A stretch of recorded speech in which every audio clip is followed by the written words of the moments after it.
Les ténèbres ne régneront pas toujours sur la terre. La dépression, l'addiction, la tristesse, le stress sont des prisons. La honte te pousse à t'isoler.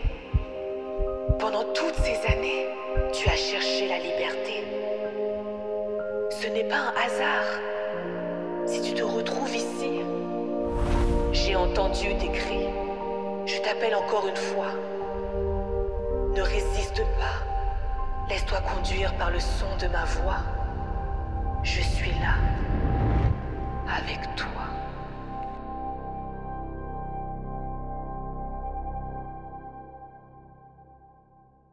Des circonstances, juste dis-toi, même dis à ton voisin, hey, t'as la vie.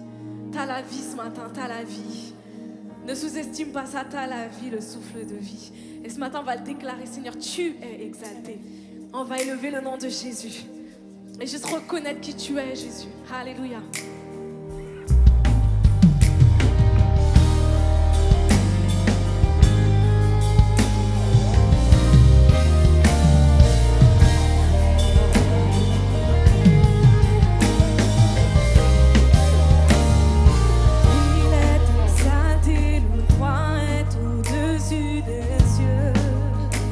Je veux le louer, il est élevé à jamais exalté. Je loue son saint nom. Il est exalté, le roi est au-dessus des cieux. Nous voulons te louer ce matin, Je Jésus. veux louer, Tu es élevé à jamais, il est exalté. élevé à jamais exalté. Et je loue son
Et on le déclare, Seigneur, viens, abrite-moi.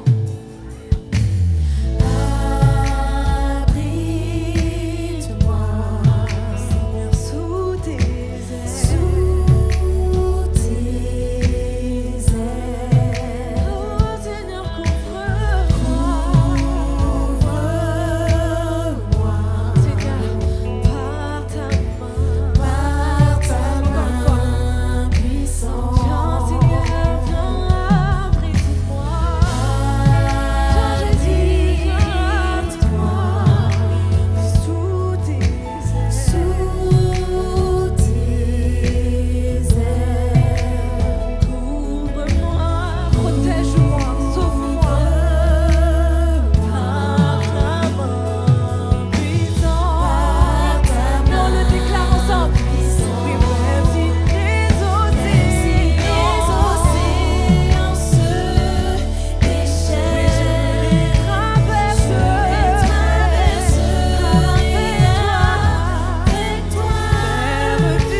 voit à quel point il est important pour nous, Seigneur Dieu, de t'avoir dans notre vie.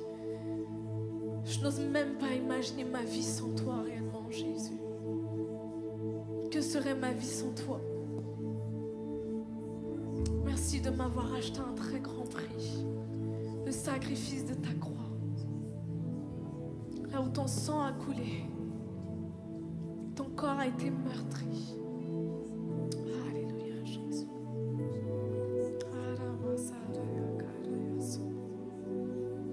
Merci Jésus, merci, merci. Merci d'être dans ma vie.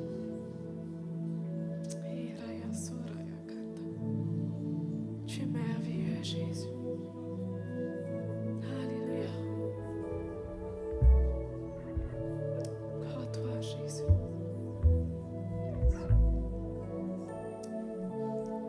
Il y a une chose que Dieu m'a fait comprendre ces derniers temps.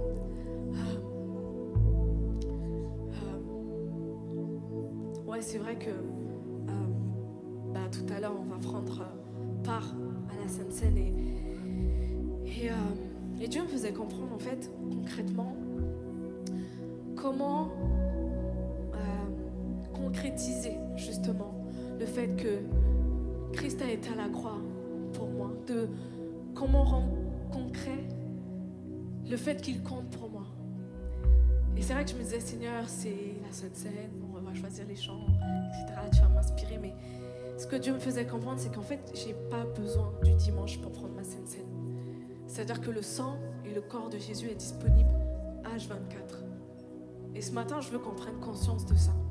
C'est-à-dire que même parfois, quand on prie, on dit, Seigneur, au nom de Jésus, c'est par le sang de Jésus que je déclare que.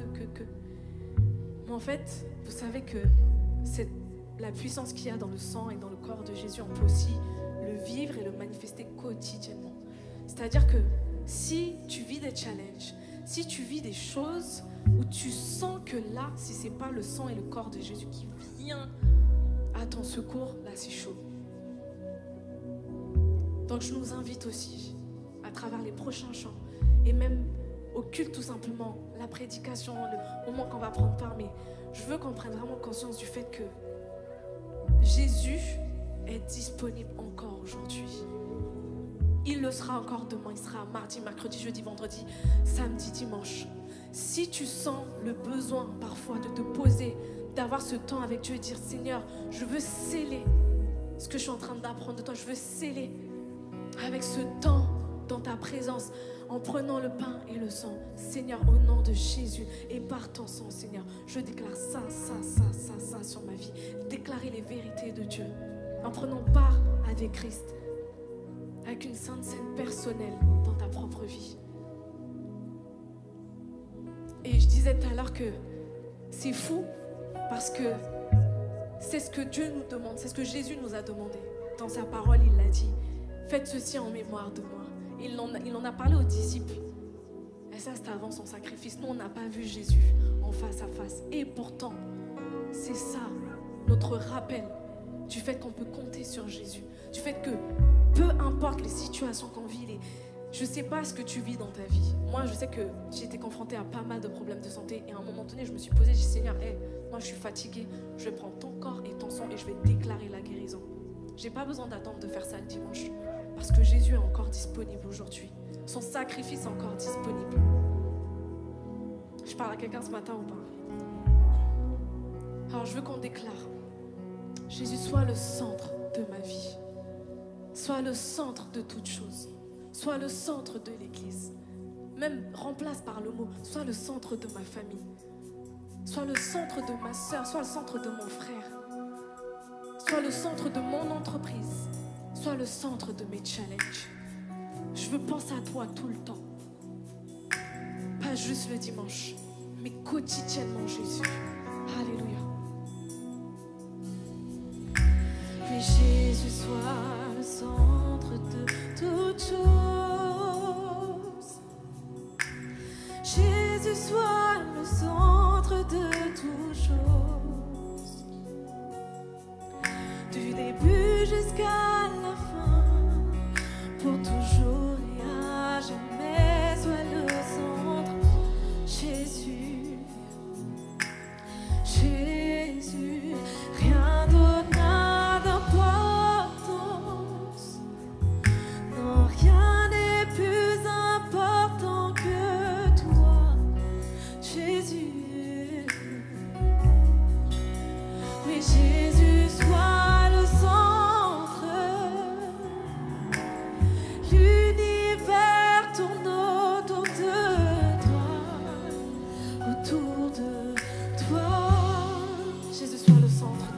de toutes choses.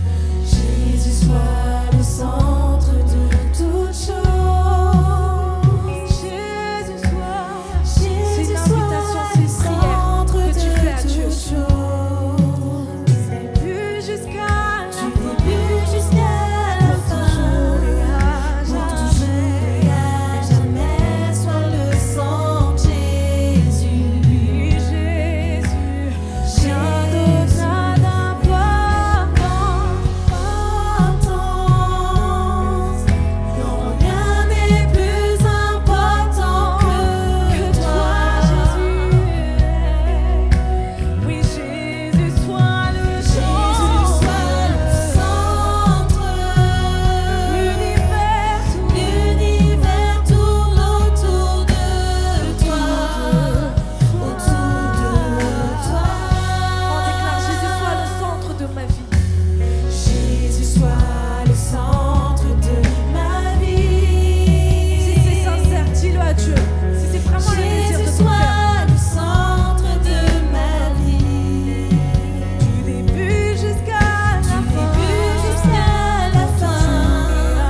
Pour toujours et à jamais, sois le centre, Jésus. Jésus, rien d'autre n'a d'importance. Non, rien n'est plus important que Toi, toi, Jésus. Jean Jésus soit le centre. Jésus soit le centre. L'univers tourne L'univers tourne autour de toi, toi. Jésus. Oui, rien d'autre n'a d'importance. Non, rien n'est plus important que toi, Jésus. Viens, Seigneur, viens, sois le centre de ma vie. Même si ça me coûte, ça me demande de te chercher davantage. L'univers tourne autour de toi, autour de toi. Oui, de mon cœur et jusqu'aux cieux, Jésus soit le centre, car tout est pour toi. Oui, car tout est pour toi. De mon cœur et jusqu'aux cieux, Jésus soit le centre, car tout est pour toi. Oui, car, oui, de mon cœur et jusqu'aux Jésus soit le centre, tout est pour toi. Oui, car tout est pour toi.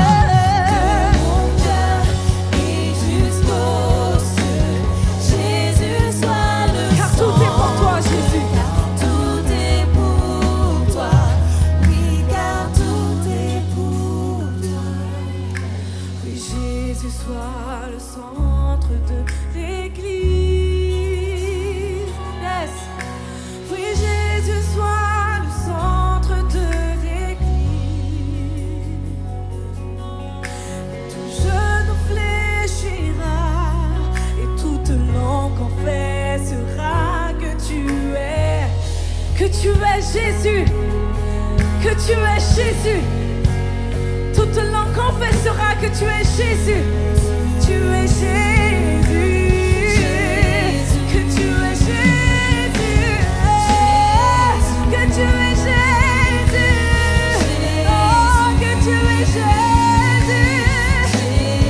Que tu es Jésus. Oui, de mon cœur et jusqu'aux cieux, Jésus soit le centre. Car tout est pour toi. Car tout est pour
Fais monter ton chant. On y va.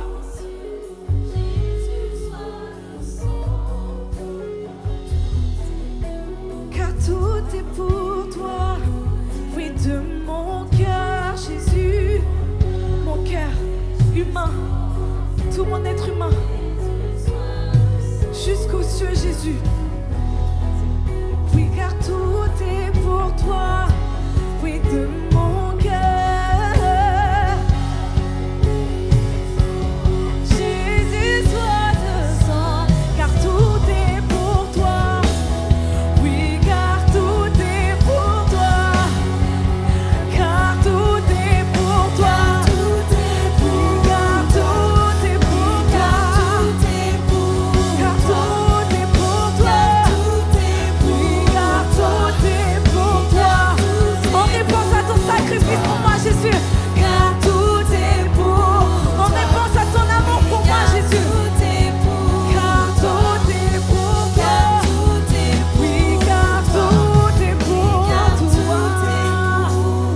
Alléluia. Est-ce que je peux entendre la réponse d'un peuple ce matin? Est-ce que je peux entendre la réponse d'un peuple ce matin? Alléluia, Jésus.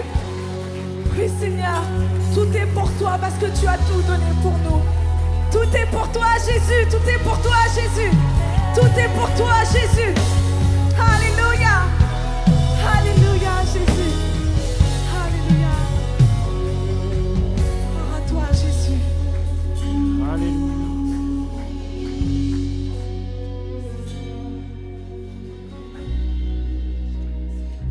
Alléluia.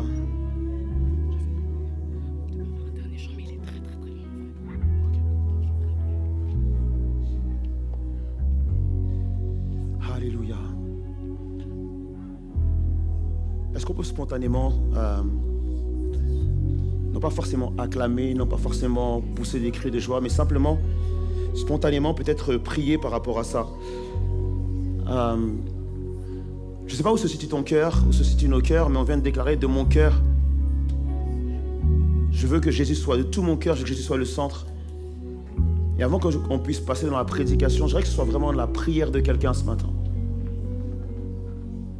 Je voudrais que ce soit la soif d'une personne ce matin. Je voudrais que ça puisse de se passer du chant à une soif, à un désir, à un cœur qui se tourne vers Dieu. Pour dire, Seigneur, de tout mon cœur, je veux que tu sois le centre.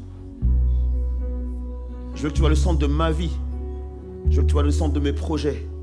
Je veux que tu puisses diriger ma vie. Alléluia, Seigneur Jésus. Seigneur, tu entends nos chants, tu entends nos cris. Tu entends nos pleurs, tu entends, Seigneur Dieu, le cœur de quelqu'un ce matin qui veut se tourner vers toi, Père. Qui veut te reconnaître comme le centre, Seigneur Jésus. Sois au centre de nos vies, Seigneur Dieu. Sois celui qui dirige nos vies, Père éternel. Seigneur, ce matin, on veut vraiment clairement être dans ta présence et ressentir ta présence. On veut ressentir tes bras, on veut ressentir ton amour, Seigneur Dieu. On veut être entouré par toi, Seigneur Jésus. On veut se repentir devant toi. On veut te demander pardon pour nos fautes. On veut te demander pardon pour nos péchés. On veut te demander pardon, Seigneur Dieu, de ne pas t'avoir totalement considéré. On veut te demander pardon pour la semaine que nous avons passée, Seigneur Dieu. Ou peut-être que tu n'étais pas à la première place. On n'a pas vraiment mis, Seigneur Dieu, ton nom à l'honneur, Seigneur Jésus. Mais ce matin, Seigneur Dieu, on veut se recentrer sur toi. On veut se recentrer sur Jésus-Christ. Reconnaître que tu es au cœur de notre louange. Reconnaître que tu es au centre de notre louange.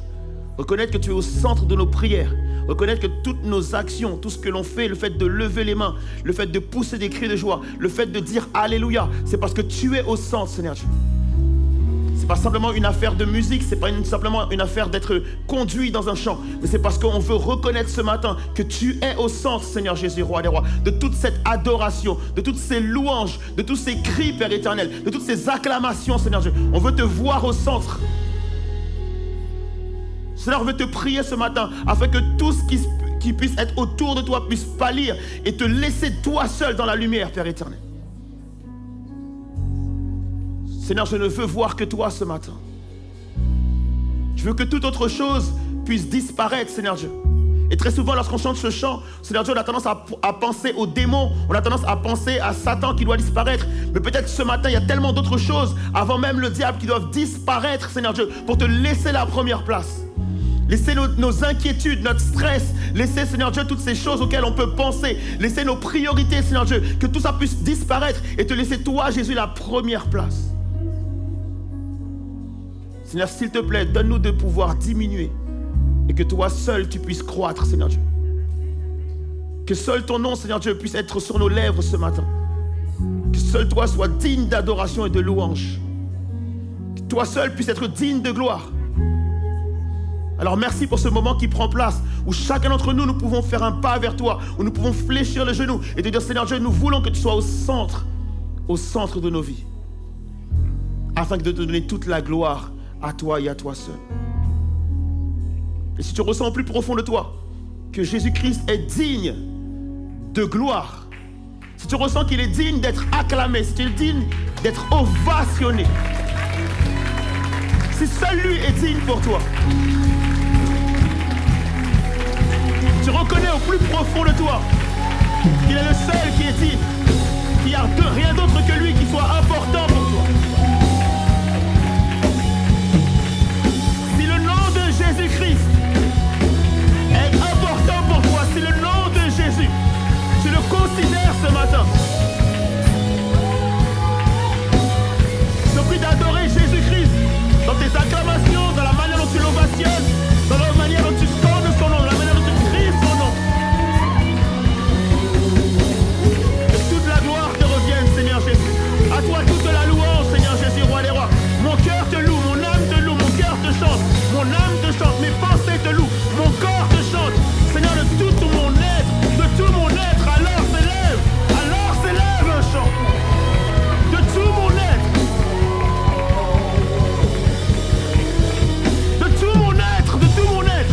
De toute ma personne, de ce que je suis, alors s'élève un chant. Que tu es grand, oh Dieu d'amour, que tu es grand, oh mon Seigneur, que tu es grand, oh mon Sauveur, de tout mon être. Et je ne veux rien retenir, je ne veux rien retenir, Seigneur. Et je veux te donner toute la louange que tu mérites, celle dont tu es digne. À toi toute la gloire. Alléluia. Alléluia. Merci Seigneur Jésus. Seigneur, merci pour ce temps qui prend place où on a pu te louer, où on peut exalter ton nom.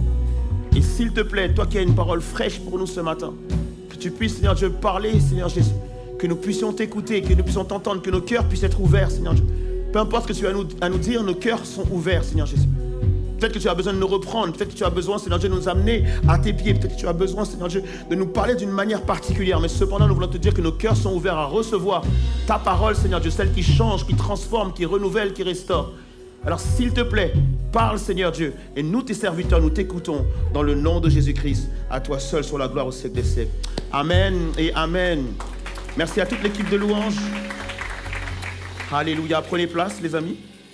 J'espère que vous allez bien. Ouh là là. J'espère que tout le monde va bien. Amen. Ça fait vraiment plaisir d'être là avec vous ce matin.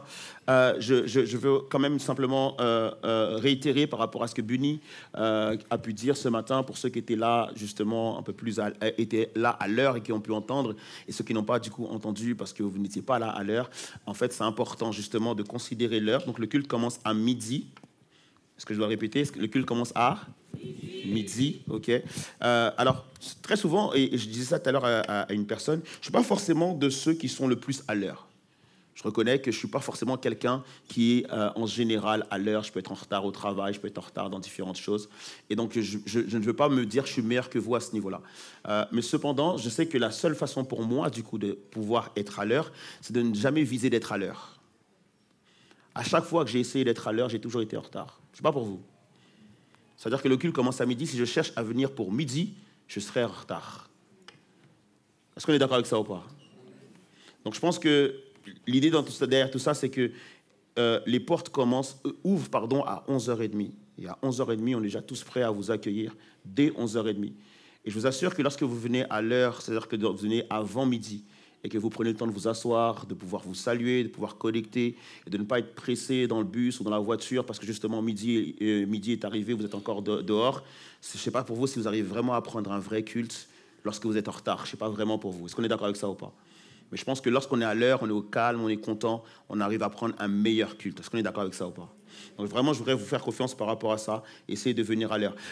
Et aussi, les inscriptions, c'est aussi important. Vous voyez ce que je veux dire? Comme ça, nous, on sait qui vient pas.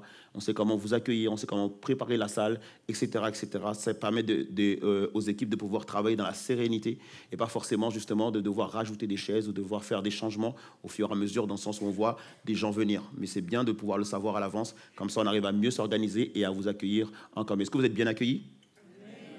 Oh, ça, c'est pour moi. Pour les équipes qui vous accueillent, est-ce que vous êtes bien accueillis? OK.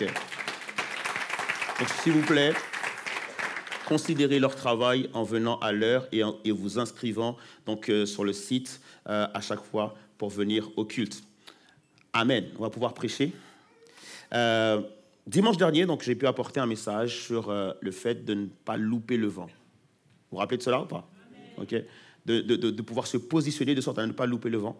Parce que quand je parle de vent, donc je parle de l'Esprit de Dieu, je parle d'être touché par l'Esprit, je parle d'être rempli de l'Esprit, je parle du fait que l'Esprit de Dieu vient me soutenir, vient m'encourager lorsque je fais face justement à des problématiques, lorsque je fais face à des choses qui sont compliquées. Et on s'est rendu compte la semaine dernière que c'était important justement de cultiver la présence de Dieu. On est d'accord avec ça? OK. Maintenant, c'est vrai que pendant toute la semaine, je me suis dit, mais OK, on a parlé du vent, on a parlé d'être sensible. Tu sais, lorsqu'on est un surfeur, on sait comment justement gérer l'aspect de la vague et comment prendre la vague, etc. On est d'accord avec ça ou pas? Donc, l'idée, c'est pas de dire aux gens, faut que tu prennes la vague ou faut que tu prennes le vent, mais c'est aussi d'être en capacité de leur dire comment on fait. Est-ce qu'on est d'accord avec ça? Et donc, l'idée ce matin, c'est de savoir, est-ce que vous êtes prêts à entendre comment on fait justement pour pouvoir toujours prendre le vent et ne pas louper justement le vent. Et je voudrais vraiment voir ça avec vous ce matin.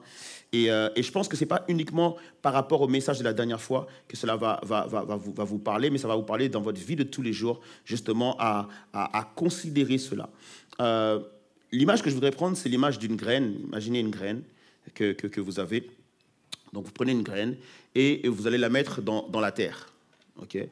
Lorsque vous mettez la graine dans la terre, et vous observez, en fait, vous avez fait un trou, vous avez mis la graine et vous observez, en fait, il n'y a pas de vie à ce moment-là. Est-ce qu'on est d'accord avec ça ou pas? Ça. En fait, si vous ne savez pas qu'elle va pousser, vous n'allez même pas le faire. Vous allez dire, mais ça ne sert à rien. C'est parce que vous savez qu'il faut planter la graine, et on sait qu'il faut le faire, et donc du coup, on plante. Et après, vous allez remettre de la terre dessus, et vous allez commencer à arroser. Mais au départ, il ne se passe rien. On est d'accord avec ça?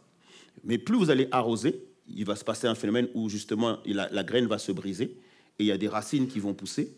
Et ces racines-là, en fait, à force de pousser et de prendre l'eau, vont nourrir quelque chose. Et à un moment donné, il y a une tige qui va sortir de terre. Donc, du coup, vous allez voir la tige sortir de terre, vous allez dire, waouh, c'est super, ça pousse. Moi, je me rappelle quand j'étais petit, on était à l'école et tout ça, et on avait, avec certains professeurs, on avait notre petit pot et tout ça, on mettait nos graines et tout ça, et quand ça poussait, on était tous contents et tout ça. On arrivait, papa, maman, regarde, ça pousse et tout ça. Du coup, ça pousse, mais en fait, en réalité, personne ne se pose la question de qu'est-ce qui se passe. Qu'est-ce qui se passe? Comment se fait-il que, justement, la graine se brise et qu'il y ait des racines? Voilà, on n'observe pas le phénomène, on ne se pose pas de questions sur le phénomène. Et on se dit qu'il se passe forcément quelque chose. Et moi, je pense que c'est pareil pour nous, nous sommes des graines, quelque part. Et lorsque nous sommes cachés, lorsque nous sommes enterrés en Christ, nous produisons quelque chose. Et vraiment, le thème de mon message ce matin, c'est la puissance de la vie cachée en Christ. Ou la puissance de la vie en intimité avec Dieu. Dis à ton voisin, caché en Christ. On va lire ensemble un texte. Colossiens 3, versets 1 à 4. Colossiens 3, versets 1 à 4. Et voici ce que le texte nous dit. Mais vous êtes aussi ressuscités avec Christ. Recherchez donc, les réalités d'en haut, là où se trouve Christ, qui siège à la droite de Dieu. De toute votre pensée, tendez vers les réalités d'en haut et non vers celles qui appartiennent à la terre. Car vous êtes morts et votre vie est cachée en Christ, avec Christ en Dieu. Lorsque Christ apparaîtra, lui qui est votre vie, alors vous paraîtrez vous aussi avec lui dans la gloire. Car vous êtes morts et votre vie est cachée avec Christ en Dieu. Et lorsque Christ apparaîtra, lui qui est votre vie, alors vous paraîtrez vous aussi avec lui dans la gloire. Amen. Je crois que pour cette saison particulièrement, il y a une invitation de Dieu pour que nous, enfants de Dieu, nous puissions prioriser l'intimité avec Dieu. Je pense qu'il est important pour nous d'être intimes avec Dieu et de marcher dans l'obéissance. Être en communion avec Dieu, ça signifie obéir à sa parole. Et donc je crois que la sainteté ne se mesure pas seulement sur les choses que je fais ou que je ne fais pas, mais la sainteté se mesure sur l'intimité et l'obéissance à Dieu. Vous savez, j'ai grandi à l'église, j'ai bientôt 45 ans, j'ai grandi à l'église et j'ai fait toute ma vie à l'église. Et je bénis Dieu pour une chose, c'est pour notre génération. Je suis fier d'être dans une génération qui a compris une chose très importante que peut-être que nos parents ou les plus âgés n'avaient pas forcément compris. Et cette chose que nous avons compris et que maintenant l'Église se sert de ça et vit comme ça, et c'est vraiment super, c'est que nous avons compris que la foi chrétienne n'est pas une religion, mais une relation. On est d'accord avec ça ou pas? Punchline, tout le monde est content. La foi chrétienne, ce n'est pas une religion, mon frère, c'est une relation avec Dieu. Et lorsqu'on prêche l'évangile, lorsqu'on parle à d'autres personnes, d'autres croyances, d'autres religions, on a toujours envie de leur dire effectivement, non mais tu sais quoi, la foi en Dieu, c'est pas un ensemble de règles, c'est pas un ensemble de choses à faire ou à ne pas faire, c'est véritablement être en relation avec Dieu. Et ça, c'est notre génération qui l'avons apporté, on peut féliciter notre génération. Ok? Maintenant, la vraie question que je me pose du coup par rapport à ça, c'est justement ceux qui disent que c'est juste être en relation avec Dieu qui est important. Est-ce qu'ils sont vraiment en relation avec Dieu? C'est comme par exemple, avant il y avait des mariages arrangés. Tu n'avais pas forcément le choix de ta femme ou de ton mari. C'était souvent les parents qui le faisaient, etc., etc. Et un beau jour, on disait que tu allais te marier avec un tel qui est de telle famille, etc., etc. Et puis voilà, vous allez vous rencontrer. Et tout le monde s'est dit, non, mais ça c'est nul, etc. On veut des mariages d'amour. On veut vraiment maintenant que les mariages puissent se faire entre deux personnes qui sont amoureux l'un de l'autre. Est-ce qu'on est d'accord que c'est super ça? Sauf que beaucoup de personnes disent, non, pas beaucoup de personnes, mais les statistiques prouvent qu'il y a plus de divorces aujourd'hui dans les mariages d'amour que dans les mariages arrangés. Tout ça pourquoi? Parce qu'en fait, beaucoup de personnes justement parlent de relation et d'amour, mais ne vivent pas vraiment la relation et l'amour. Et on est beaucoup à faire ça, à dire « ouais, c'est super, l'amour, etc., etc. » Mais on ne sait pas ce qu'il faut faire pour justement être en relation et en amour. À tel point que dans les couples d'aujourd'hui, on sait très bien que l'amour ne suffit pas. On est d'accord qu'il faut prendre soin de cela. Donc, il ne faut pas que je rentre dans l'histoire de couple. On va rester dans la prédication. Mais cependant, c'est juste pour souligner qu'on est beaucoup à dire qu'il faut être en relation avec Dieu, mais sommes-nous vraiment en relation avec Dieu? Puisque, en fait, ce que Dieu veut nous faire comprendre, c'est que pour être en relation avec lui, il faut marcher dans l'obéissance à sa parole. C'est la seule manière d'être en relation avec Dieu. Si je n'obéis pas à la parole de Dieu, je ne suis pas en relation avec Dieu. Puisque normalement, celui qui est en relation avec Dieu doit pouvoir porter ce qu'on appelle des fruits de la repentance. Et on est beaucoup à dire, ouais, mais non, mais ne me dis pas des choses, moi je ne veux pas qu'on me juge, il ne faut pas juger les gens, il ne faut pas ceci, il ne faut pas cela. Sauf que Paul est clair par rapport à ça. En fait, il dit que la relation avec Dieu est vue de tous. Pourquoi? Parce qu'on observe des progrès chez celui qui est en relation avec Dieu. Alors le premier truc que je voudrais dire, la première partie, c'est l'importance de prendre du temps avec Dieu.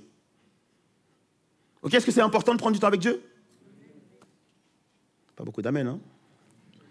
C'est important de prendre du temps avec Dieu. Pourquoi? Parce qu'en fait, je pense qu'on a tous besoin d'être rafraîchis à un moment donné. Je pense qu'à force de courir, d'aller à droite et à gauche, on a besoin d'un rafraîchissement, on a besoin d'une parole fraîche, on a besoin d'être renouvelé, on a besoin en fait de cela. Et donc, ça se trouve dans l'intimité avec Dieu. David disait, moi je désire habiter dans la maison du Seigneur. Et David disait encore, je veux retourner dans la maison de l'Éternel. On voit que David avait cette soif d'être en relation avec Dieu. C'est dans ma relation avec Dieu, c'est dans mon intimité avec Dieu que je sais que j'ai une nouvelle identité par ma relation avec lui. Je ne suis plus défini par mes échecs, mon péché ou mon passé, mais je suis défini maintenant par le statut de fils ou de fille de Dieu. En lui, en fait, je sais que je suis accepté tel que je suis. Je n'ai plus besoin de l'approbation ou même de la validation de ce monde. Je sais qu'il m'accorde la sécurité et la protection. Donc, il est mon refuge, il est mon abri. Je n'ai plus peur des attaques du malin. Je n'ai plus peur de ce système monde. Je n'ai plus peur des flèches du diable parce que je sais que je suis protégé par Dieu. En lui, je suis transformé de gloire en gloire. En lui, je suis une meilleure personne à chaque jour parce que son esprit habite en moi et je peux refléter le caractère de Christ parce que l'esprit de Dieu me change et me transforme à chaque jour. C'est par mon intimité avec Dieu que mes priorités changent. C'est par mon intimité avec Dieu que ma façon de parler, ma façon de voir les choses change, ma perspective change. C'est par l'intimité avec Dieu que je me détache des biens matériels dans ce monde, de toute forme de distraction pour me concentrer sur ma relation avec Christ. C'est par mon intimité avec Dieu que j'attends le retour de Christ et que je célèbre à chaque jour le jour où Jésus va revenir. Et c'est par mon intimité avec Dieu que je peux servir l'Église, offrir mes dons, mes talents, etc., etc. Tout ça, c'est grâce à l'intimité que je vais avoir avec Dieu. Et pour toutes ces choses, j'ai besoin de passer du temps avec Dieu. De la même manière que la graine, tu la mets en terre et tu dois attendre, c'est pareil pour toi, ton caractère change dans le temps. Il faut du temps pour changer, il faut le temps pour être transformé, il faut le temps pour pouvoir effectivement devenir une meilleure personne. Deuxièmement, c'est de savoir que la communion avec Dieu n'est pas la pompe à essence, mais la destination. La communion avec Dieu, ce n'est pas juste un endroit où je dois passer pour me rebooster et continuer ma route. La communion avec Dieu, c'est l'endroit où je vais. La communion avec Dieu, c'est ma destination. C'est l'endroit où je veux aller. David aimait la présence de Dieu. Vous savez, les amis, j'ai l'impression que beaucoup d'entre nous seront surpris, voire déçus au ciel. Moi, c'est une vraie question. Je me dis, peut-être qu'il y en a qui vont arriver au ciel et vont se dire, ah, mais il n'y a pas Netflix ici. On va arriver au ciel, mais il n'y a pas la Ligue des Champions. On va arriver au ciel et on aura des choses qui vont nous manquer. Ah Seigneur, tu es sûr, tu ne peux pas retarder encore ta venue parce que moi, il y a ça, je suis dans ça, telle activité, etc. Et j'ai l'impression que ça va me manquer. En fait, c'est normal, ça va te manquer parce que, effectivement, l'intimité avec Dieu, c'est pas ce que tu cultives déjà ici. Ici, tu n'as déjà pas le temps pour Dieu. Ici, tu n'as déjà pas le temps de connecter avec Dieu, d'être en intimité avec Dieu. Tu évites l'intimité avec Dieu. Vous savez, pendant un temps, j'avoue, j'évitais d'être en intimité avec Dieu parce que je me disais, Seigneur, je sais ce que tu vas me dire. Moi, j'avais besoin d'argent, j'avais besoin de sous, j'avais besoin de me marier, j'avais besoin de changer de vie, etc., etc. Et je me dis, Seigneur, j'ai pas envie d'être en intimité avec toi, parce que si je vais en intimité, tu vas me dire, ouais, Abel, il faut que tu pardonnes, en fait, c'est ce que tu sers. Et moi, je veux juste que tu me dises, je vais me marier, je veux juste que tu me dises que je vais avoir une maison, etc., etc. Et parfois, en fait, on croit que Dieu est là que pour nous servir. Il est là que pour nous donner des choses dont nous avons besoin, où il est là pour nous dire ce qu'on a envie d'entendre. Alors que l'intimité avec Dieu, forcément, Dieu va te dire des choses que tu n'as pas forcément envie d'entendre, mais des choses qui sont là, qui sont pour ton bien, en fait. Donc c'est important que je puisse comprendre que l'intimité avec Dieu, ce n'est pas juste, je viens à l'église, je me rebooste, je me recharge, et après, je fais mes activités, je fais mes affaires. Non. L'intimité avec Dieu, c'est ce que je dois chercher à chaque jour, c'est ce que je dois chercher à mon quotidien, parce que c'est là où je veux habiter toute ma vie. Et David disait, un jour dans tes parvis vaut mieux que 1000 ailleurs. Seigneur, j'habiterai dans la maison de l'Éternel jusqu'à la fin de mes jours. On sent là une personne qui a un cœur pour pouvoir être avec Dieu à tous les jours et tout le temps, et qui veut être sauvé, qui veut être au ciel pour être tout le temps avec Dieu. On sent les disciples, les apôtres, effectivement, qui, eux, n'attendent que le retour de Christ. On sent vraiment dans le Nouveau Testament un désir pour le retour de Christ. Et normalement, les amis, dans le Nouveau Testament, ce que le Nouveau Testament nous enseigne, c'est que l'Église doit prier tous les jours pour le retour de Christ. C'est que nous, en tant qu'enfants de Dieu, en tant que chrétiens, on devrait se mettre à genoux à terre et dire « Seigneur, reviens, Jésus, reviens ». Et c'est triste parce qu'on est tous là à dire, Seigneur, donne-moi ci, donne-moi ça. Mais le Seigneur se dit, mais tu veux même pas que je revienne. C'est même pas ton cœur, c'est même pas ton désir. Tu ne me demandes même pas de revenir. Tu n'as même pas envie de me voir. Tu n'as même pas envie de vivre les noces de l'agneau. Tu n'as même pas envie que je sois au ciel avec toi. Tu n'as même pas envie de cela. Mais tu me demandes plein de choses. Parce qu'en fait, tu ne veux surtout pas être en intimité avec moi. Je pense que nous devons comprendre à quel point il est important pour nous, en tant que chrétiens, d'être en intimité avec Dieu. Parce que finalement, on est frustré de Dieu. On est en colère contre Dieu. On est fâché avec Dieu. Pourquoi? Parce qu'en fait, la vie qu'on veut mener, ce n'est pas là où Dieu veut nous emmener. Ce qu'on veut faire, ce n'est pas forcément ce que Dieu veut pour nous. Et on est tous comme ça, où finalement on est déçus, on se met de côté par rapport à l'Église. Pourquoi? Parce qu'en fait, Dieu ne nous donne pas forcément ce qu'on veut. J'aimerais juste dire à quelqu'un ce matin, si tu es fâché contre Dieu par rapport au fait qu'il ne te donne pas ce que tu veux, tu seras fâché longtemps. C'est très simple, en fait, il ne te donnera jamais ce que tu veux. Il te donnera toujours ce que lui veut. Il fera avec toi ce que lui veut. Même si tu n'es pas conscient que Jésus est ton Seigneur, ton Maître, lui, il en est conscient. Même si toi, tu ne veux pas, lui, c'est ce qu'il veut. Et donc, c'est important de comprendre que, justement, pour pouvoir être en intimité avec Dieu, il faut aussi que nous puissions parler le langage de Dieu. La sagesse de Dieu est révélée dans l'intimité. 1 Corinthiens 2, versets 7 à 10 nous dit quoi? 1 Corinthiens 2, verset 7, 10 nous dit « Non, nous exposons la sagesse de Dieu, secrète et cachée, que Dieu avait préparée avant le commencement du monde, en vue de notre gloire. Cette sagesse-là, les grands de ce monde ne la connaissent pas, car s'ils l'avaient connue, ils n'auraient pas crucifié le Seigneur glorieux. Mais comme le dit l'Écriture, il s'agit de ce que l'œil n'a pas vu et que l'oreille n'a pas entendu, de ce que l'esprit humain n'a jamais soupçonné. Mais Dieu tient en réserve pour ceux qui l'aiment, tient en réserve pour ceux qui l'aiment. Or, Dieu nous l'a révélé par son esprit. L'esprit, en effet, scrute tout, même les pensées les plus intimes de Dieu. Qui dit amen à ça? Amen. En fait, c'est juste de comprendre que tout ce que l'œil n'a point vu, tout ce que les oreilles n'ont pas entendu, tout ce qui échappe à l'esprit humain est révélé à ceux qui sont en intimité avec Dieu.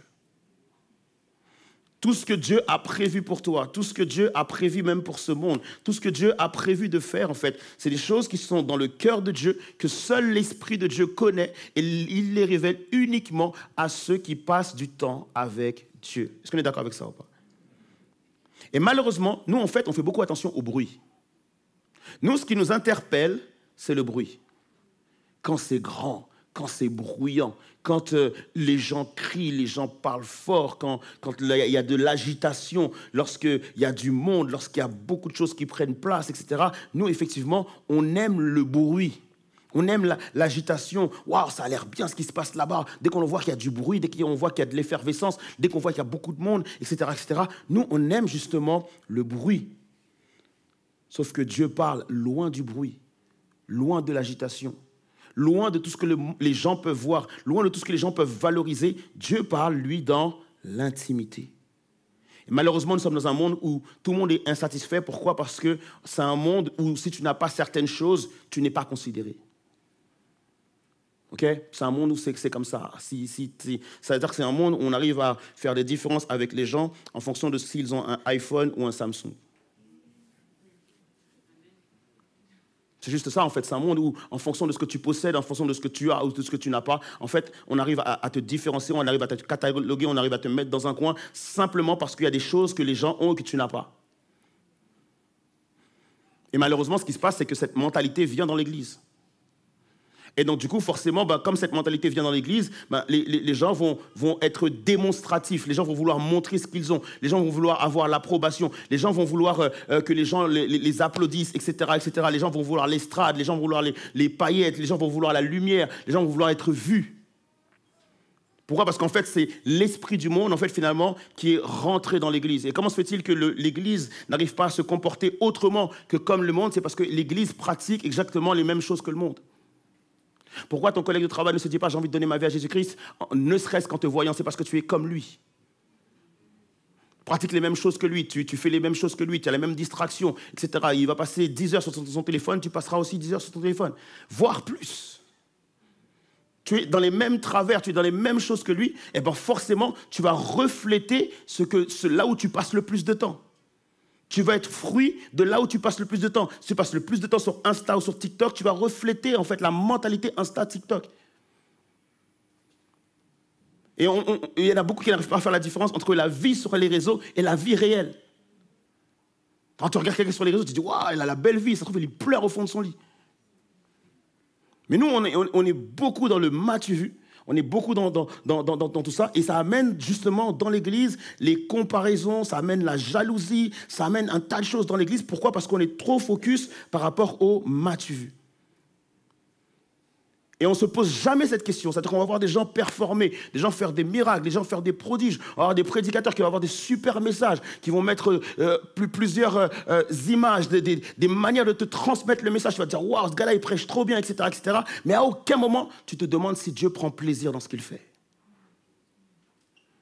À aucun moment, on se demande, est-ce que Dieu prend-il vraiment plaisir dans ce que cette personne-là fait? Ok, cette personne-là, elle performe. Ok, cette personne-là, elle guérit des malades. Ok, cette personne-là, elle chasse des démons. Ok, elle parle en langue. Ok, elle bondit sur l'estrade. Ça a l'air génial ce qu'il dit, c'est super. Mais on ne se pose pas la question, est-ce qu'il plaît vraiment à Dieu? Parce que c'est sans importance pour nous. Cette personne-là nous plaît, on n'a pas besoin de savoir s'il plaît à Dieu ou pas. Quand est-ce qu'on va vraiment revenir dans l'intimité, dans le cœur de Dieu et de dire, Seigneur, moi, mon désir, c'est de ne pas de plaire aux gens, mais c'est de te plaire à toi. Mon désir, c'est de plaire à Dieu.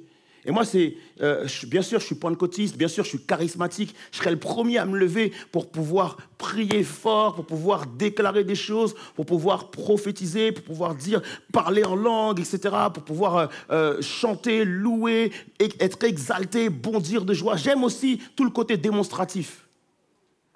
J'aime aussi cela, mais je dois aussi comprendre que parfois, je dois venir devant Dieu et tellement la présence de Dieu elle est palpable que je garde le silence. Il y a des fois où je suis dans ma chambre, il doit y avoir aussi ces moments-là où je suis dans ma chambre et je suis avec Dieu et je suis juste en train de contempler le fait que le Père de gloire a envoyé son Fils mourir à la croix pour un homme comme moi. Et je dois être dans ma chambre en train de justement pleurer parce que je me dis, que Jésus s'est fait esclave pour moi. Que ma vie, elle est cachée en Christ. Je me dis, Seigneur, mais je ne vois rien, mais comment se fait-il que tu me recouvres d'un si beau manteau? Comment se fait-il que les gens, en fait, ne voient même pas le mal qui est en moi? Seigneur, à quel point je devrais te remercier? Et ne serait-ce que ça, dans ma chambre, en fait, je devrais commencer à bondir en louange, alors que personne ne me voit. Je commence à adorer Dieu, à pleurer devant Dieu, parce que je suis dans l'intimité avec lui.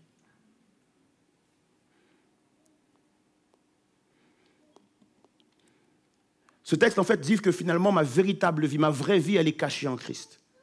En français, on n'a pas forcément la bonne traduction, mais cependant, c'est ce que le texte dit. Vous êtes morts et votre vraie vie, votre véritable vie est cachée en Christ.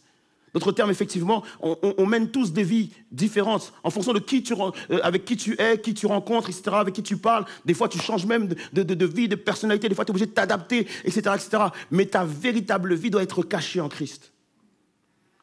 Et pas forcément ta vie publique, mais ta vie intime, elle doit être cachée en Christ. Tu dois être le produit de ton intimité avec Jésus-Christ. Vous savez, il y a quelques années de cela, j'avais un petit arbre dans le jardin. Et moi, j'aimais bien mon arbre. C'est juste mon père qui me vannait par rapport à ça. Je dirais, ton arbre, il ne sert à rien, il n'y a pas de fruits. Parce qu'eux, ils n'aiment que manger. C'est ce qu'ils aiment que manger. Et j'avais mon arbre dans le jardin et à un moment donné, on s'était dit, ouais, ce serait bien de faire un abri de jardin un peu plus conséquent, un peu plus grand, parce qu'il y avait pas mal de choses à ranger. Et donc, il fallait déraciner l'arbre. Mais l'arbre n'était pas très grand, en fait, il était vraiment assez fin. Et donc, je me suis dit, je vais faire ça tout seul, sans aucun problème. Donc, j'ai pris ma pelle, j'ai commencé à vouloir déterrer l'arbre. Et je commence à taper dans le truc assez corsé. Et c'est là que je me rends compte que finalement, les racines de l'arbre sont plus gros que l'arbre. Je dis, waouh, c'est quoi ce truc-là? Donc, du coup, j'ai obligé d'appeler quelqu'un et tout ça. Il me dit, ouais, je viens et tout ça. Et je le vois, il arrive avec une hache. Je dis, pourquoi tu arrives avec une hache? Je dis, ouais, toi, ça va que tu connais pas, tu sais pas c'est quoi déterrer un arbre. Donc, il arrive avec sa hache. C'est là, coup de hache. On a fait 1h30 pour pouvoir déterrer un petit arbre. C'est ça que je me suis rendu compte qu'en fait, les racines de l'arbre étaient plus grands, étaient plus forts, étaient beaucoup plus puissants même que l'arbre en lui-même. Ça m'a beaucoup parlé. Je me suis rendu compte finalement que en fait, ma relation avec Dieu doit être beaucoup plus profonde, elle doit être beaucoup plus intense, elle doit prendre plus d'énergie, elle doit prendre plus de temps, elle doit prendre plus de patience que ce que je produis en public. Ce qui rend l'arbre solide, ce qui permet à l'arbre de porter du fruit, ce n'est pas ce que tu vois, c'est justement ce que tu ne vois pas. Alors bien sûr, tu ne vas jamais acclamer pour ce que tu ne vois pas. Mais Dieu, lui, acclame pour ce que personne ne voit. Dieu, lui, se réjouit dans ce que personne ne voit. En fait, Dieu t'encourage ce matin à ne pas développer l'arbre, mais développe les racines. Si tu développes les racines, l'arbre va se développer. C'est important justement d'être enraciné. Où est-ce que tu vas mettre toute ton énergie? Là où tu vas mettre plus de temps, là où tu vas mettre plus d'investissement. C'est où que tu vas mettre ça? Est-ce que c'est dans l'intimité avec Dieu ou c'est lorsque tu es sur l'estrade? Ou lorsque tu es en public, là où les gens te voient? J'aimerais te dire que si tu mets plus de temps sur l'estrade, tu mets plus de temps lorsque les gens te voient, dans l'approbation des gens, dans la validation des gens, ça va durer un petit temps. Mais à un moment donné, ça va sécher. À un moment donné, ça va disparaître. À un moment donné, tu vas te rendre compte qu'il y a meilleur que toi. Il y a d'autres personnes qui vont venir et toi, tu vas juste être effacé.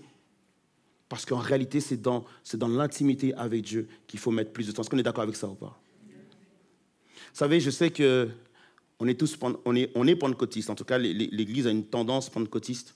Et justement, ce qu'il y a chez les pentecôtistes, c'est que nous, on est beaucoup dans le prophétique. Amen. Okay. On dirait que c'est pas vrai. Et on est beaucoup dans le Dieu m'a dit. On est d'accord avec ça ou pas? Dieu m'a dit que, Dieu m'a dit que, Dieu m'a dit que. Qu'est-ce que Dieu t'a dit? Qu'est-ce que Dieu t'a dit? Dieu t'a dit quoi? On a fait quoi? On a prié 5 minutes? Ok, Dieu t'a dit quoi? Déjà? Ah ouais, déjà. Dieu il parle vite quand même. Hein. Et on est beaucoup dans le Dieu m'a dit. On est beaucoup dans le prophétique. Qui n'a jamais vécu cette scène dans une église pentecôtiste? On est là, quelques frères et sœurs, on est réunis. Et puis il y a une sœur qui est là, qui partage la parole. On sent que la parole, ça sort tout seul. Ma sœur, je crois que tu es pasteur. Ça va très vite. On a déjà donné des titres aux gens. Oh, tu es pasteur, tu es prophète des nations. Oh, tu es chantre de l'éternel, etc., etc. Et ça se passe souvent dans les églises pentecôtistes. Et ce qui se passe, c'est que la sœur, elle était juste venue partager son étude biblique. Et elle ressort de là, pasteur. Wow. Ah, mais vous avez la vision. Le pasteur Abed, lui, non, lui, il n'a pas la vision. Il n'a pas vu ça, lui. Non, mais dans cette église, on ne me considère pas. Dans cette église, on ne me voit pas. Ah, peut-être que si j'ai un appel pastoral, peut-être que Évidence, c'est trop petit pour moi. Peut-être que je vais devoir aller ailleurs. Peut-être que c'est la fin de ma saison ici. Et puis, je ne comprends pas, le pasteur Abed, il n'arrive toujours pas à voir que je suis pasteur. J'ai l'onction. Tu sais pas, j'ai reçu une prophétie. On a prophétisé sur ma vie. Et on est beaucoup dans ça. Alors, laissez-moi vous éclairer un peu par rapport à la prophétie. C'est important justement de pouvoir retourner aux sources et retourner à la parole de Dieu lorsqu'il est question d'évaluer quelque chose. Et lorsque tu retournes à la parole de Dieu, tu verras que nulle part dans la parole de Dieu, il est dit de vivre ou de se conduire ou de marcher en fonction des prophéties. Nulle part. Or, nous, c'est ce que nous faisons. Dès qu'on entend une prophétie, je dois plier les bagages, je dois faire mes affaires, parce que là, j'ai entendu une prophétie sur ma vie, je pars, j'y vais. Je dois faire quelque chose en fonction de la prophétie qu'on vient de donner sur ma vie. Hier, j'étais tranquille. Hier, j'étais à l'aise, j'étais juste venu faire mon étude biblique. J'avais mon mari, ma femme, mes enfants, etc., etc. Là, tu viens de me donner une prophétie? Mon mari, c'est un boulet. Lui, il prie pas. Peut-être que c'était le plan B de Dieu pour moi, c'était peut-être pas le plan A. Parce que si c'était le plan A, normalement, il aurait pu comprendre la prophétie. Donc, du coup, je quitte tout, je laisse tout, prophétie. À aucun moment, dans toute la parole de Dieu, de Genèse à Apocalypse, il est dit qu'il faut marcher, où il faut se lever, où il faut se conduire, où il faut se diriger, où il faut être par les prophéties. À aucun moment. Jésus, la première prophétie sur Jésus, c'est Genèse 3,15. Jésus arrive en Matthieu. Combien de temps s'est-il écoulé entre la prophétie sur Jésus et la venue de Jésus? Des siècles. Juste pour vous permettre de comprendre que lorsque tu reçois une prophétie, tu ne reçois ni la date, ni le lieu, ni l'heure, tu ne reçois rien de tout ça. Tu as juste une invitation à croire qu'un jour, Dieu fera de toi quelque chose. Jésus, du coup, vient sur la terre. Il est programmé pour mourir à la croix, donner sa vie pour le salut des âmes. Cependant, de son vivant, plusieurs personnes sont venues le voir pour lui dire « Tu seras le libérateur d'Israël. Tu dois amener la rébellion. Tu dois nous aider à vaincre les Romains. Tu dois nous aider à faire ceci, à faire cela. » Mais Jésus n'a rien fait de tout ça. Qu'est-ce que Jésus faisait? Et qu'est-ce que nous devons faire? Jésus était en intimité avec Dieu. Lorsque tu reçois une prophétie, ce n'est pas le moment de courir à droite et à gauche, non. C'est le moment où tu dois être en intimité avec Dieu. La Bible, elle est claire, les amis. Si c'est une prophétie qui est sur ta vie, elle s'accomplira certainement. Donc, ne pas demander de courir à droite, à gauche, de stresser, d'avoir peur. Est-ce que, évidemment, c'est la bonne église? Est-ce que le pasteur Abednego doit voir? Est-ce que ceci, est-ce que cela? Est-ce que je suis marié avec la bonne personne? Etc., etc. Non.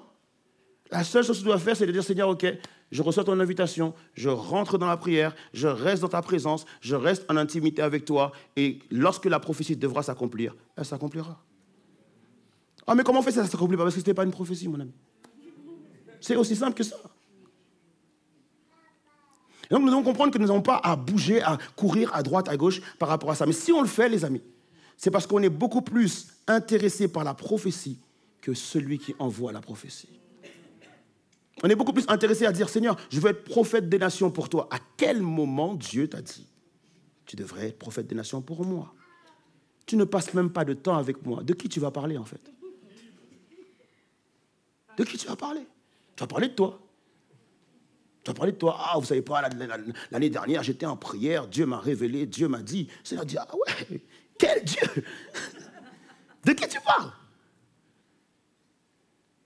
Mais comme tout le monde est friand de ça, comme tout le monde est en acceptation de ça, comme tout le monde aime les démonstrations, ben, tout le monde est à fond dans ça, ben, donc du coup, tout le monde fait ça. Je pense que notre génération, les amis, on doit pouvoir revenir dans l'intimité avec Dieu.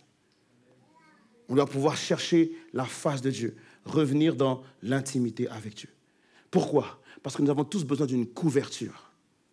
Nous avons tous besoin d'une couverture. Tu te rappelles de Adam et Ève? Adam et Ève ont péché. Okay? Qu'est-ce qui s'est passé juste après leur péché? Ils ont fait quoi? Ils se sont cachés. C'est très intéressant parce que ça prouve que tout le monde doit être caché. C'est-à-dire qu'ils ont été créés pour être cachés quelque part. Et donc, ils ne peuvent pas échapper à la façon dont Dieu les a créés. Dans l'intention de Dieu de créer les êtres humains, c'était pour qu'ils soient cachés. Sauf que Adam et Ève étaient cachés où? En Dieu. En intimité avec Dieu. Dieu leur parlait, etc., etc. Ils étaient dans l'intimité de Dieu. Ils ont péché, ils ont eu honte, donc ils sont sortis de l'intimité de Dieu. Mais cependant, le besoin d'être caché a demeuré. Donc, ils se sont couverts parce qu'ils étaient nus, ils étaient cachés. Et Dieu les a cherchés.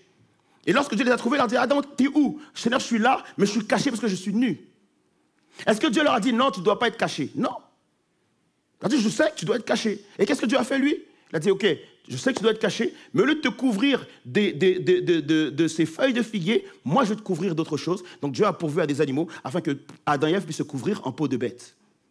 Très intéressant. Pourquoi peau de bête? Pourquoi une peau de bête, Seigneur? Ah, peut-être qu'il faisait froid, mais peut-être qu'il y a quelque chose d'autre à voir par rapport à ça. Qu'est-ce qu'il y a dans une peau de bête? Il y a du sang. Et c'est un moyen pour Dieu de dire, attention, là je suis en train de vous dire quelque chose par rapport à ça. Je te recouvre d'une peau de bête avec du sang parce qu'un jour viendra où ce ne sera pas le sang des bêtes qui te couvrira, mais le sang de mon fils Jésus-Christ qui viendra mourir à la croix et qui te couvrira parce que vous avez tous besoin d'être couverts, vous avez tous besoin d'être cachés. Ce jour-là, tu seras recouvert par le sang de Christ et le sang de Jésus non seulement va te couvrir, mais le sang de Christ va te laver, va te dépouiller de tout péché. On ne te reconnaîtra plus en vertu de tes échecs, ni de tes péchés, ni de tes déceptions, ni de tout ça. On te reconnaîtra comme fils et fille de Jésus-Christ. C'est extraordinaire. Gloire à Dieu pour ça. Donc ça prouve une chose, c'est que nous avons tous besoin d'être couverts. Et ma question, c'est du coup, qu'est-ce qui te couvre ? Qu'est-ce qui te couvre toi? Est-ce que c'est le succès? Parce que si c'est le succès, un jour, ça va produire l'orgueil et tout sera fini. Est-ce que c'est justement l'applaudissement? Est-ce que c'est la validation? Est-ce que c'est l'approbation? Est-ce que c'est le nombre de followers sur Instagram? Qu'est-ce qui te couvre toi? Et donc, nous devons comprendre que si nous devons tous être couverts, celui qui doit me couvrir, c'est Jésus-Christ. Si je suis couvert par Jésus-Christ, je ne marche plus par la honte, je ne marche plus par la quête de validation, je ne marche plus par rapport à tout cela, mais je marche parce que, en fait, celui auquel je veux faire plaisir, c'est Jésus-Christ. Dernière chose, j'ai juste besoin que vous puissiez m'aider pour cette chose-là. J'ai une personne qui a besoin de faire un choix. Un choix important pour sa vie, parce qu'elle est amoureuse de 2 garçons. Et elle doit choisir entre ces 2 garçons pour savoir lequel d'entre eux sera son futur époux. Le premier garçon, garçon A, est un gars, en fait, qui a un problème avec la luxure. C'est un gars qui a un problème avec la luxure et ça l'a amené justement à violer une personne. Après avoir violé cette personne, cette même personne a aussi un autre problème, c'est que c'est un assassin. Et le dernier problème de cette personne, c'est que aussi c'est une personne qui a pour habitude d'avoir des abus de pouvoir. C'est le garçon A. Luxure, violeur, assassin, abus de pouvoir. Le deuxième gars, il est grand et beau. Je sais que pour certaines, ça suffit, ça, c'est déjà. Il est grand, il est beau, il a de l'orgueil, il a un ego démesuré. Il ne se soucie pas d'elle, il ne regarde qu'à lui. Elle est dans la prière et elle vous demande votre concours. Lequel des 2 vous choisissez? Qui a dit Christ?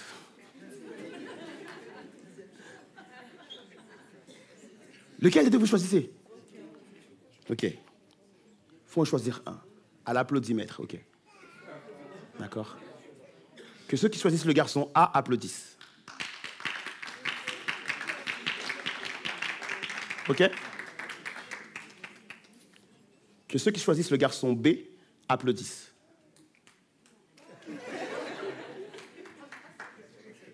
Ok, 15% de participation. Et ça vous coûte rien. Moi, je ne vous vois pas. Hein. Je ne vais pas dire un tel est loin d'avoir choisi le A. Non, ça ne vous coûte rien. Juste pour ceux qui choisissent le garçon B, un dernier applaudissement pour voir. Ok, ça marche. Le garçon A, c'est David.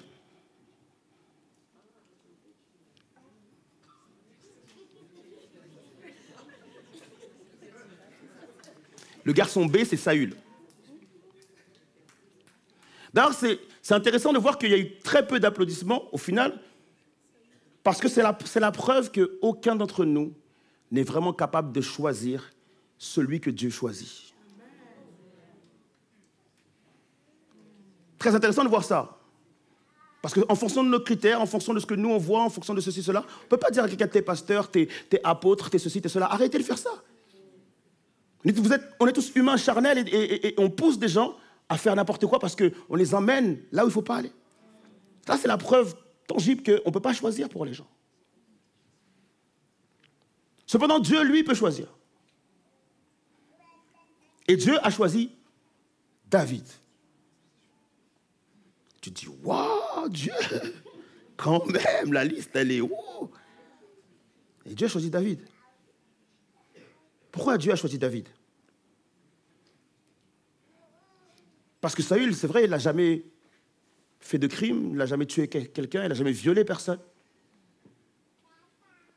Le problème de Saül, c'est qu'à chaque fois que Saül faisait une erreur, chaque fois qu'il tombait, à chaque fois qu'il péchait, je n'ai jamais vu Saül se repentir.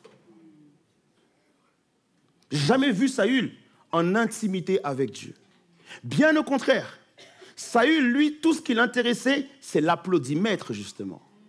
La seule fois où Saül s'est énervé, c'est parce qu'on a chanté les merveilles de David plus que lui. Donc pour Saül, en fait, peu importe s'il pêche devant Dieu, peu importe s'il fait quelque chose que Dieu n'approuve pas, lui, ce n'est pas son problème. Tant que le peuple l'approuve, lui, il est super content.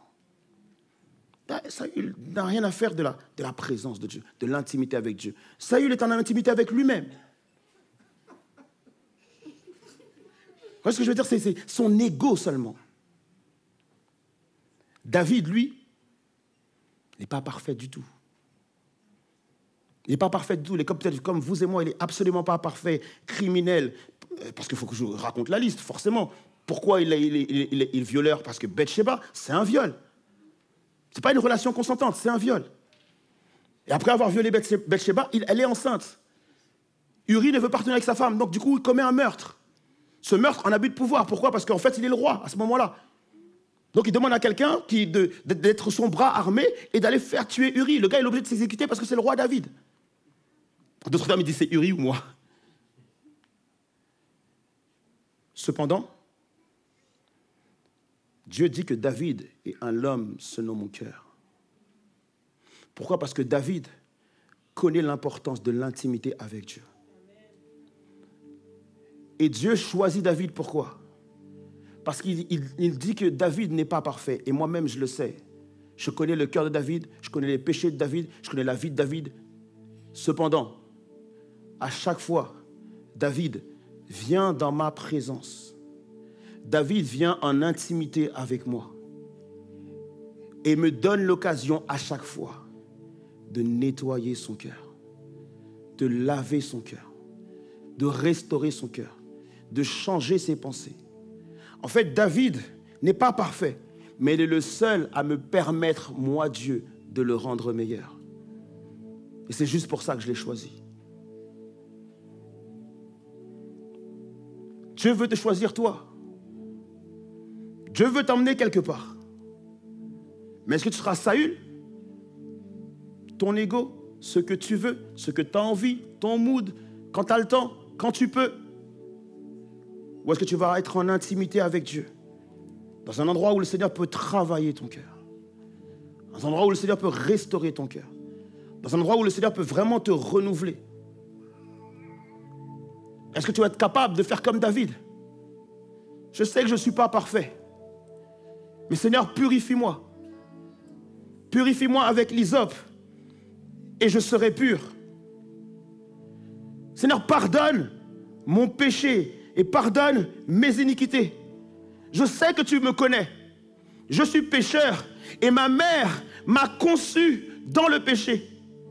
Mais tu veux que la vérité soit au fond du cœur. Alors fais donc pénétrer la sagesse au-dedans de moi. Et purifie-moi, lave-moi de mon péché. Sonde mon cœur si je suis sur une mauvaise voie.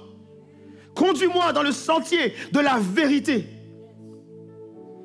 Seigneur, ne me retire pas ton esprit, mais rends-moi la joie de ton salut et qu'un esprit de bonne volonté me soutienne. J'enseignerai tes voies à ceux qui les transgressent et les pécheurs reviendront à toi. Oui, quand je prêcherai l'évangile, il y a des gens qui vont revenir à toi, il y a des gens qui vont donner leur vie à Christ parce que tu m'auras transformé dans l'intimité.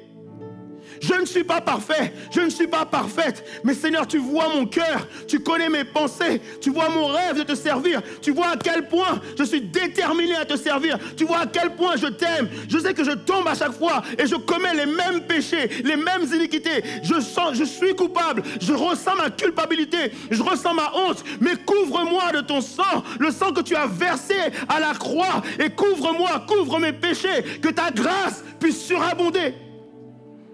Ne laisse pas les gens me voir tel que je suis, mais laisse-moi venir te voir à chaque fois dans l'intimité avec toi et dire, Seigneur, tu vois, encore une fois, j'ai prêché à ces gens, mais mes pensées sont dans la pornographie. Tu vois, Seigneur Dieu, à quel point j'ai posé les mains et les malades ont été guéris, mais tu vois encore que mon cœur, il est encore attaché à des choses mauvaises. Les gens ne le voient pas, mais toi tu le sais. Alors je viens me repentir. Utilise-moi, mais transforme-moi.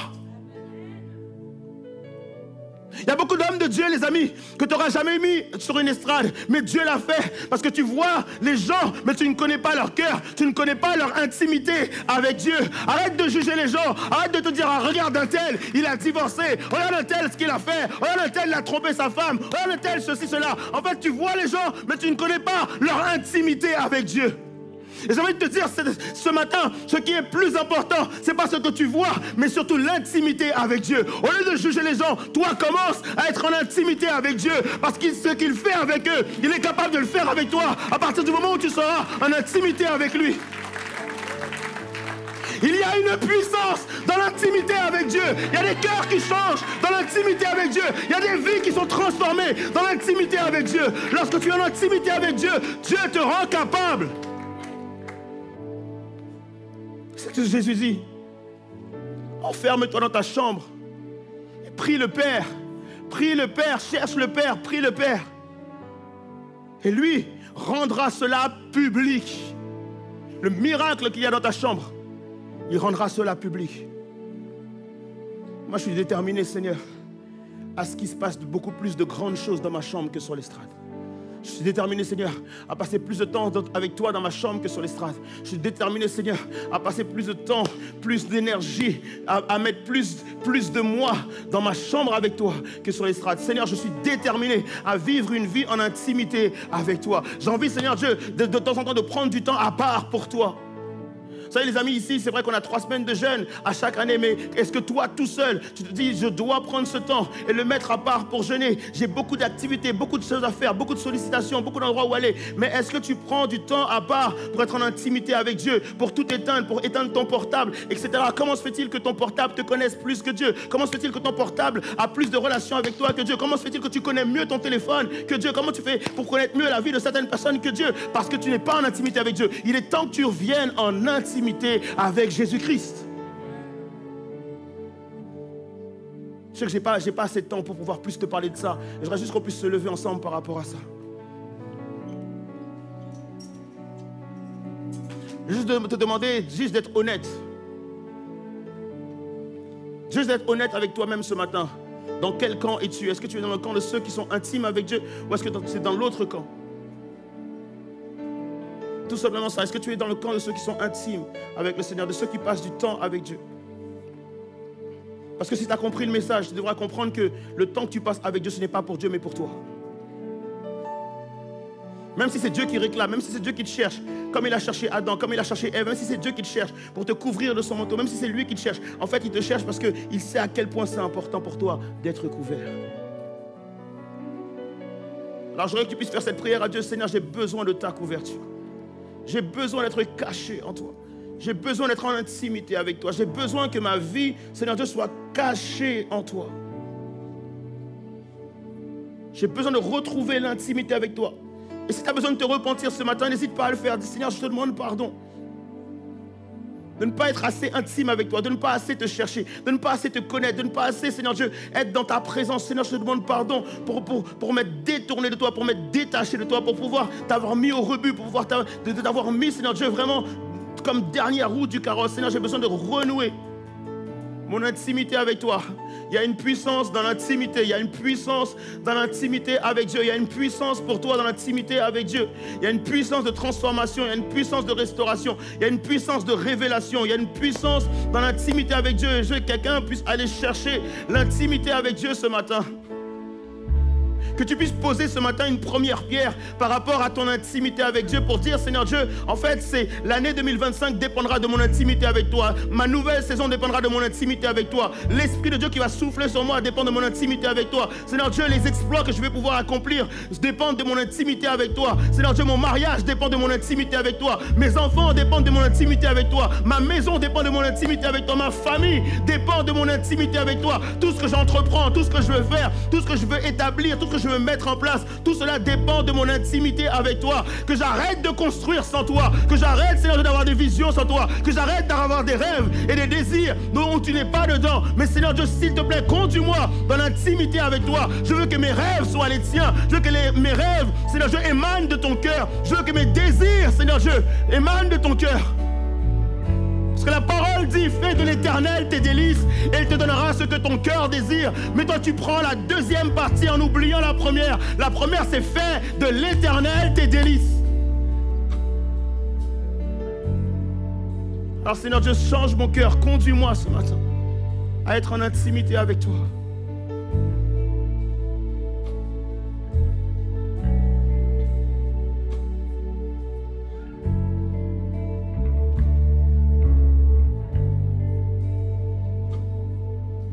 Pendant que nous sommes en train de prier, il reste juste quelques minutes et je n'aurai pas beaucoup de temps pour le faire. J'ai envie de prendre 2 minutes pour s'il y a une personne qui veut venir devant afin qu'on puisse prier pour elle par rapport à ça. Si c'est ton cas et tu as besoin de la prière par rapport à ça, je te prie de venir devant rapidement. Il y a des équipes qui sont là pour ça, pour prier avec toi par rapport à ça. Il y a peut-être quelque chose dans ton cœur en fait qui te ronge et qui t'empêche d'être en intimité avec Dieu. Il y a peut-être une déception que tu as pu avoir. Il y a peut-être un problème sur ta vie. Il y a peut-être une dimension dans laquelle tu voudrais rentrer, mais tu es comme bloqué, comme si les portes étaient fermées parce que ton cœur est peut-être fermé ce matin. Il y a quelqu'un qui a vu renouveler son intimité avec Dieu. Il y a quelqu'un qui a besoin d'être restauré par rapport à Dieu, de retrouver son intimité avec Jésus-Christ.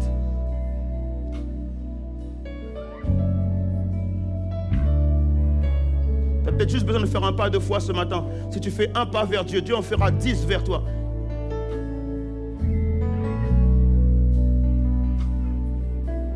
Si tu as envie de venir devant, n'hésite pas à le faire. On va prendre quelques minutes pour ça, pour que l'on puisse vraiment renouer avec l'intimité avec Dieu. Il y en a peut-être qui se disent que le culte est long. Il y en a peut-être qui se disent mais ce temps de prière est long, mais il est nécessaire. En fait, je crois qu'il y a quelqu'un qui a besoin de retrouver l'intimité avec Dieu, de renouer l'intimité avec Dieu. Alléluia.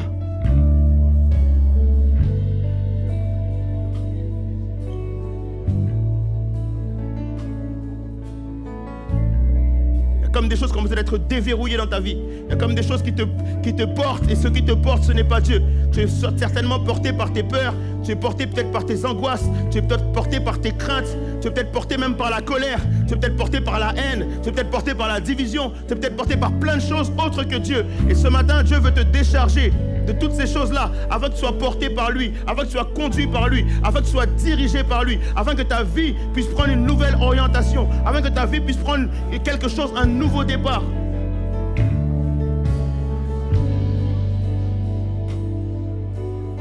Et je sens qu'il y a plusieurs personnes ici qui sont comme désorientées, qui ne savent pas vraiment s'ils doivent aller au nord, au sud, à l'est et à l'ouest, qui ne savent pas vraiment quelle décision prendre, par quoi choisir.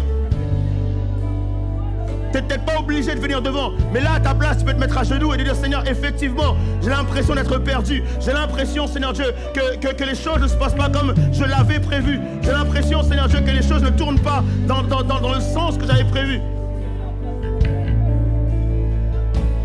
Et je sens qu'il y a des personnes qui sont comme déçues.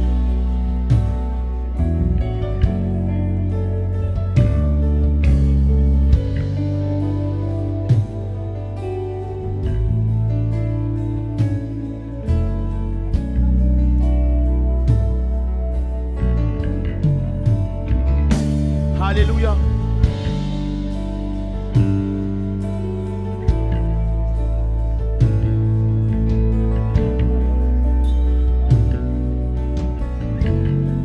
Et très sincèrement, ce que je ressens en fait,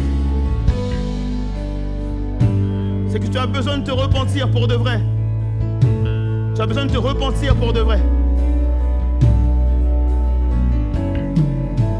Et tu as besoin de dire Seigneur, pardon. Seigneur, pardon. Seigneur Jésus, pardon.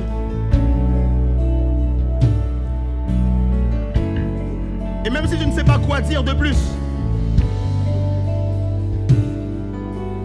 même si je ne sais pas forcément quoi dire de plus, mais simplement Seigneur, pardon. Alléluia. Alléluia.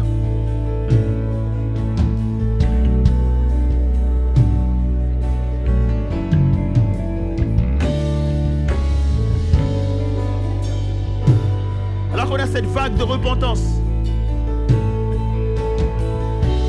Alléluia.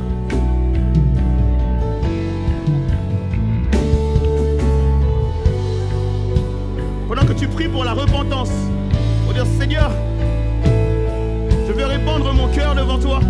Je viens de demander pardon, Seigneur Jésus. Alléluia. J'aimerais maintenant que tu puisses prier par rapport à ça. Et Seigneur, je veux que tu puisses souffler maintenant. J'aimerais que tu puisses souffler sur ma vie, Père. J'aimerais sentir ton souffle. J'aimerais sentir ton vent. J'aimerais sentir ton cœur. J'aimerais sentir ton amour. J'aimerais sentir ta présence. J'aimerais, Seigneur Dieu, tellement goûter à ta présence. Seigneur, j'aimerais goûter à ta présence pendant que l'occasion m'est donnée là ce matin de me repentir devant toi. J'aimerais tellement saisir ta présence. J'aimerais tellement goûter à ta présence. J'aimerais tellement me rapprocher de toi d'une manière particulière. J'aimerais tellement, Seigneur Dieu, sentir ton vent sur mon visage. J'aimerais tellement, Père éternel, être entouré à nouveau de tes bras d'amour. J'aimerais tellement, Seigneur Dieu, renouer ma relation avec toi.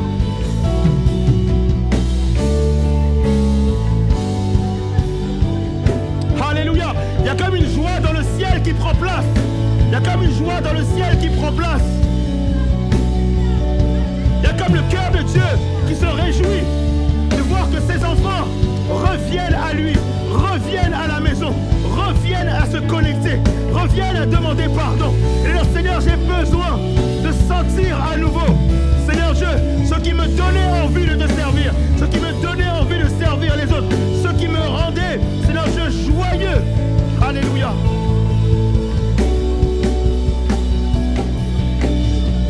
Nabasata sheke de broche. Yekarabaraya satabayish. Loko basatash. Koda broshia basatakai. Loko basatash. Alléluia.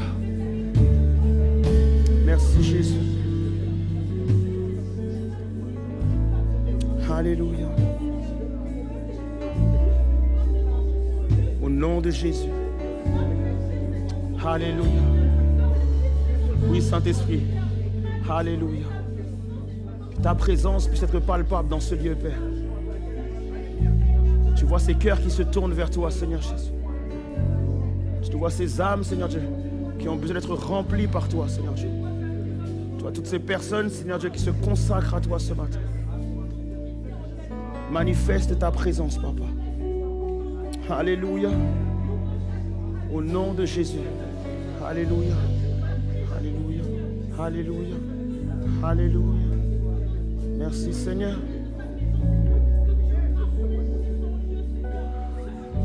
Alléluia. Alléluia. Pendant que les frères et sœurs sont en train de prier par rapport à tout ça, toi qui nous as peut-être suivis sur Évidence Home, on te remercie pour avoir pu suivre ce culte. On prie pour que tu puisses aussi toi-même de ton côté être dans cette intimité avec Dieu, afin d'être encouragé, afin d'être renouvelé par la présence de Dieu. En tout cas, on a pu avoir ce plaisir d'être avec toi ce matin et on te donne rendez-vous donc dimanche prochain pour une nouvelle célébration ensemble. Voilà, que Dieu puisse te bénir et je dis au revoir à Évidence Home.